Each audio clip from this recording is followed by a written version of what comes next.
Bienvenue dans ce nouvel épisode de l'Eurotour. 14 mois et 22 000 km autour de l'Europe à vélo à travers l'hiver en solitaire pour sauver 2 enfants avec mécénat chirurgie cardiaque. Dans la saison 2 que vous êtes en train de regarder, je rallie Athènes à Budapest alors que la météo se dégrade brutalement. C'est des hôtels qui sont abandonnés.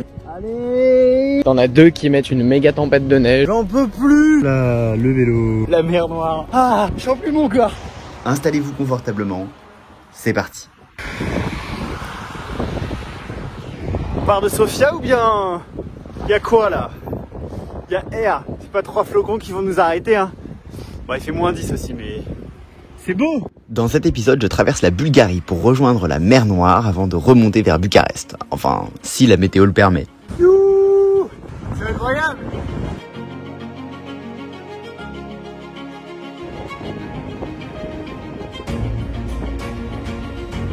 La seule route déneigée probablement de Bulgarie. La neige qui est tombée ces dernières 48 heures se change en glace parce que les températures chutent brutalement pour atteindre les moins 8 degrés et ça rend les routes hyper verglacées même lorsque le gros de la neige a été enlevé. Petit bonus, mes chaussures se déchirent. Vous voyez les sacs sur mes pieds là, orange? Bah c'est un autre souci que je vais devoir régler.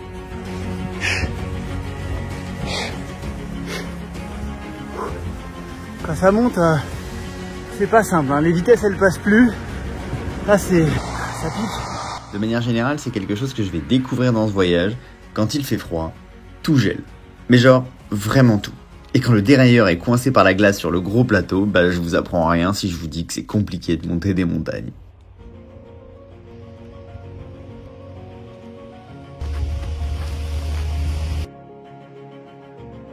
Et c'est encore une dinguerie du cyclopote qui est actuellement dans un appartement. Rien que ça, un appartement hôtel en fait. Évidemment, qu'on m'offre, je me serais jamais pris un truc comme ça pour 1 ou 2 nuits. C'est que pour moi, j'ai les clés, j'ai un garage pour mon vélo. C'est exceptionnel. Tout ça par des amis d'amis. Donc là, je suis à Burgas en Bulgarie. Et des gens trop sympas qui ont kiffé le projet, qui ont kiffé me voir avec mon gros vélo et qui ont eu... peut-être, il faut le dire, un petit peu pitié de moi. En plus, je suis passé donc dans une boulangerie et toujours par ses amis d'amis, il y a un propriétaire de plusieurs boulangeries à Burgas qui m'a offert donc une miche de pain tapeur. Le truc, c'est massif. Là, j'ai des gâteaux. Là, on peut pas se tromper. Il y a toutes les spécialités de la boulangerie. Il m'a tout mis. 2 petits sachets comme ça. Donc, c'est des espèces de choux fourrés. Juste là. J'ai déballé déjà, désolé je vous ai pas attendu, mais des espèces de pâtes feuilletées, des petites tartes, voilà, il y en a genre 5 ou 6. En tout, je dois avoir 3 kilos de nourriture là, hein, parce que j'ai aussi mon repas du soir que j'ai mis au frais parce que je ne savais pas trop. Pour ce soir, on a du poulet, c'est des chips de patates douces, je pense, et du concombre. Ça sent hyper bon. Je vais me régaler. Je veux dire, l'accueil à Burgas, c'est quelque chose qui a été fait avec discipline. Ils ont été monstrueux. Il n'y a pas d'autre mot. Лора сама ти се разказва. До София Гьом стига в разгара на последното снежно бедствие. Преминаването по заредените пътища с велосипед се оказва непредвидено изпитание. Бурята, която мина над София, покри колелото ми с 2. Ouais, c'est moi au JT bulgare de la télévision nationale, tout à fait. Mon hôte les a contactés et ils ont demandé à me rencontrer pour pouvoir parler un petit peu de mon voyage. Allez, je vous remets un petit extrait pour perfectionner votre bulgare. Гръмотевична буря го изненадва в планината. Скрих се в малка колиба на върха и опънах хамака си под покрива, като се надява гръмотевицата да не удари и събори разпадащата се колиба. Fini la récré, il est temps d'aller découvrir cette mer vers laquelle je roule depuis des mois maintenant. Attention, on est en approche d'un endroit du point le plus à l'est de ce voyage après Athènes. On est en train d'arriver là, je la vois, elle est devant, la mer Noire. Elle est juste là, j'y crois pas, putain, je suis là. Ok, on y est, et pas qu'un peu. La mer Noire, je vous la présente. Alors il y a des beaux ferries là, des beaux porte-conteneurs à l'horizon. Incroyable.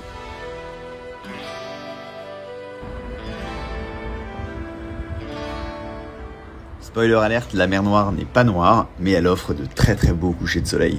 Je suis actuellement à Nessebar, qui est une très jolie ville, qui est protégée par le patrimoine de l'UNESCO. C'est une des rares villes à avoir 3000 ans. ça c'est déjà un très beau palmarès. Alors s'il fait nuit, c'est parce qu'il est 17h30 et que bah oui, on est début décembre, donc c'est pas facile tous les jours. C'est satisfaisant d'être dans ce genre d'endroit en hiver. Bah c'est qu'il y a vraiment personne. Genre là, tout le monde a fui chez soi, donc on peut visiter absolument tranquille. Ça fait 1h30 que je me promène. Alors après cette chouette découverte, je reprends la route de la Roumanie. C'est très très calme, le long de la mer Noire. Ça grimpe un peu quand même, il y a des falaises là que vous voyez derrière moi. En fait, comme c'est que des stations balnéaires ou des trucs pour l'été, bah les touristes et les Bulgares, ils sont pas très chauds d'aller se baigner là. Il va y avoir une voiture toutes les 15 minutes et il fait 15 degrés, ce qui est une très très bonne nouvelle après le -8 que j'ai eu en partant de Sofia. Ressenti -14 quand même. C'est le record pour le moment, on verra comment ça va le faire par la suite. Il y a un truc qui est toujours magique le matin, c'est les premiers coups de pédale je trouve. Bon là particulièrement parce qu'il n'y a pas un bruit, c'est très très doux. La route est facile, je suis sur la mer Noire, c'est un peu rigolo. Mais au-delà de ça, n'importe où, je trouve qu'il y a une sorte de magie dans les premiers coups de pédale de la journée, où t'es là, t'es frais, et puis t'es lancé, t'as fini tout ce qui est un poil relou. Ranger le sac de couchage, ranger le matelas, ranger la tente, tu pars. Pourtant je suis pas un grand fan de vélo hein, de base, mais les premiers coups de pédale ils ont un truc, c'est une bouffée d'air quoi. Officiellement sur le territoire roumain, 13e pays. Constanța, me voilà. Je suis lancé pleine balle aujourd'hui, c'est 120 km. Direction Constanța, après direction Bucarest. On fonce pour être à Budapest pour Noël, où je retrouve ma famille, donc ça va être très cool.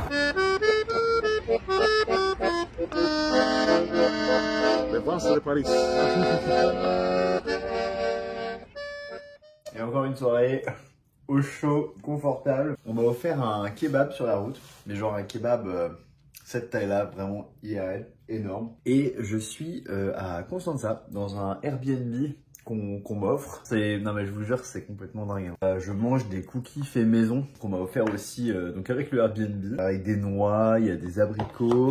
On m'a même donné des chaussettes pour si j'ai froid l'hiver. C'est fou quoi. C'est dingue, c'est difficile aussi quand on est comme ça reçu. Il y a 2 jours, j'étais chez des Erasmus trop sympas à Varna, donc en Bulgarie.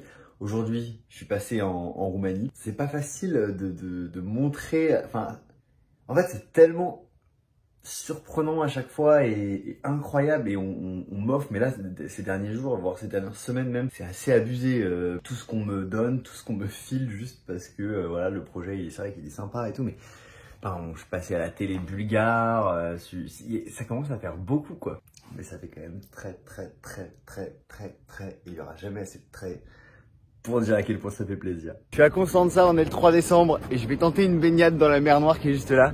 Je m'en voudrais trop si je me baigne pas, je pense, donc je vais essayer. Il fait 4 degrés, ressenti -1 avec le vent. Je me suis jamais baigné dans des conditions comme ça. J'espère que je vais pas me les geler, j'ai pris des serviettes et tout. Bon, let's go, on y va. Séquence baignade téméraire et je vous laisse avec mes cris de douleur.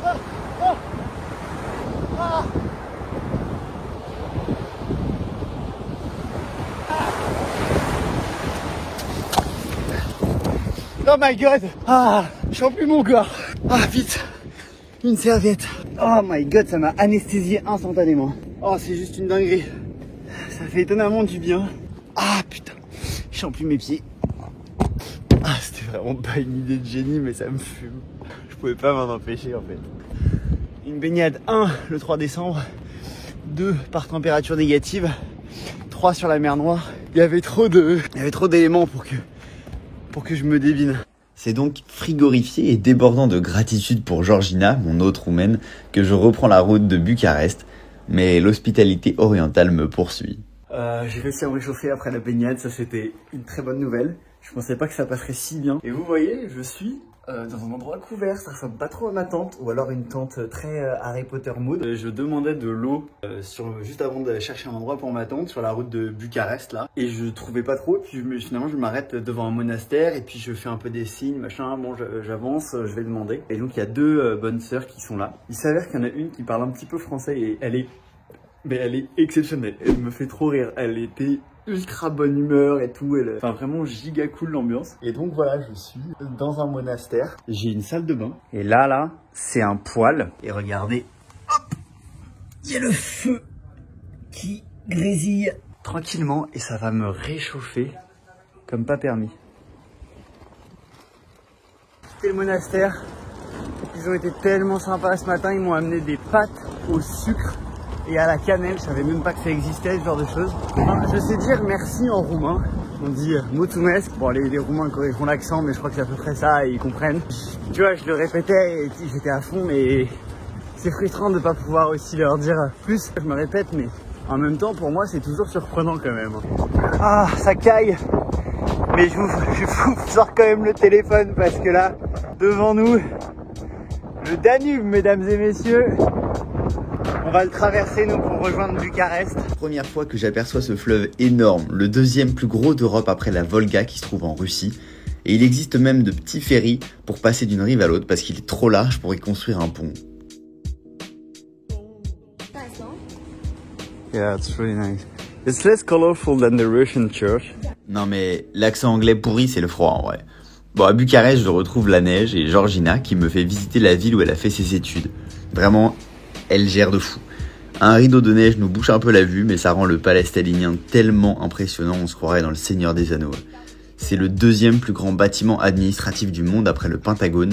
Il est construit en 1984 et il s'inspire de ce que Staline avait fait pour l'université de Moscou, pour ceux qui ont la ref. Alors après avoir vadrouillé dans la ville, on se pose dans un café et je me prépare psychologiquement à reprendre la route le lendemain.